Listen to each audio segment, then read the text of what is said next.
આપણને ખબર હોવી જોઈએ કે આપણે ક્યાં બેસવું, કોના ભેગું બેસવું અને કેટલું બેસવું. મારા બાપ મેલડી તમને રાજા કરીને ફેરવે પછી રાજાને ખબર હોવી જોઈએ કે રાજાને ક્યાં બેસવું ભાઈ. હા એટલે ભાનુભાઈ માતાજીનો બંધવાળી મેલડીનો શું આદેશ છે કે હંસલા બની મોતી ચણજો અને ખાડા ખાબોચીએ ના બે હતા. હંસલા હોય ને ખબર પડી જોઈએ મારા બાપ કે તો મોતીનો ચારો કરે, ખાડા ખાબોચીએ નો બેહાય.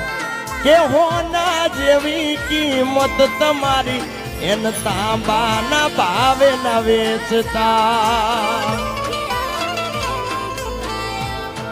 અને આટલું રાખજો અને બીજું કેટલું રાખજો.